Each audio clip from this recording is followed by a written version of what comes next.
Welcome back.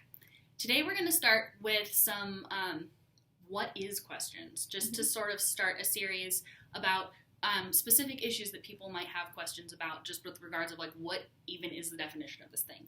And today I wanted to start with what is trauma? Let's see. So trauma is, there's kind of different types of traumas. There's what we can often refer to as small t traumas and big T traumas.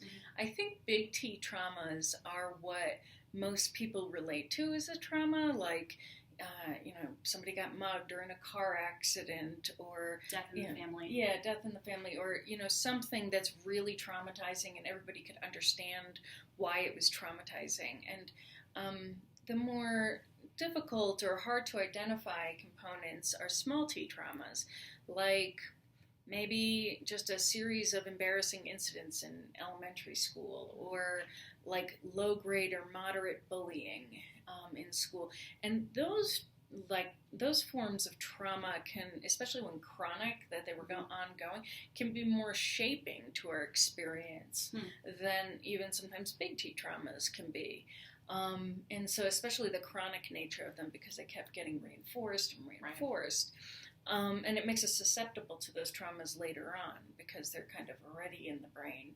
And so we've accepted activated. them as just a part of life. Right, and then they'll get activated. And I think, part of identifying trauma in our systems is looking for when we have disproportionate reactions to the events in our immediate experience.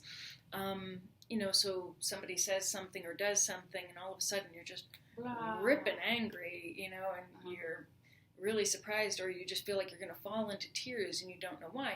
It's woken something up in your system, and it's woken up an old trauma.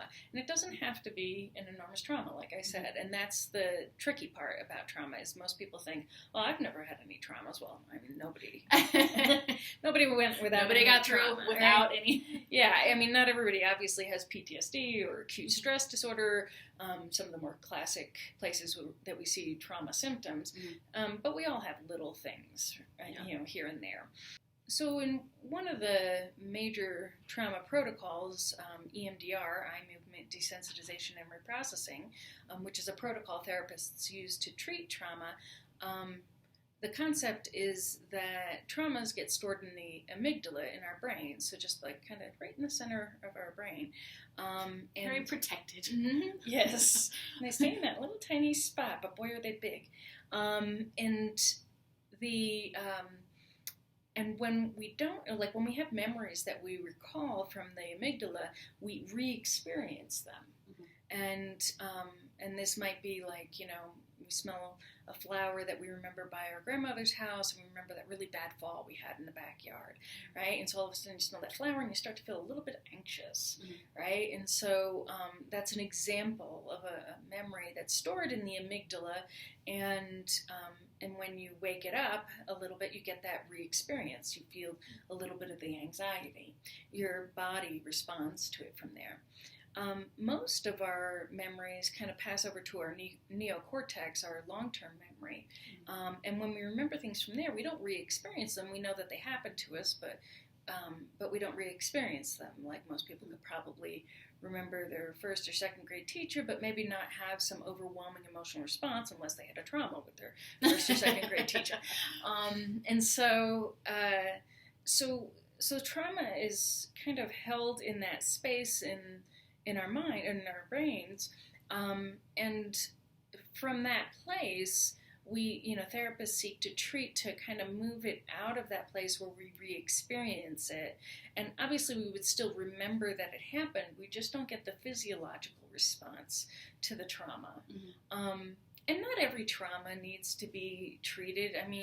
Smelling a flower and remembering the fall, if it's not jarring your day, and it's not something enormous, it's not like, the act of re-experiencing something a little bit, or having some sort of memory and a physiological response to that memory is such a horrifying experience if it's not bothering you, and therefore might not need a lot of work, but others are more significant, and sometimes they can also build on things. It depends on what we take from it. So that fall in the backyard, so to speak, if we use that example, if we built more and more and more experience on that, like, oh, this means I'm clumsy, and now everything I do that, is a mistake, or anything that might, show that you're clumsy in some way, now feels like that awful feeling, right? Now we've attached everything to it, and now it's just harder for you to make actions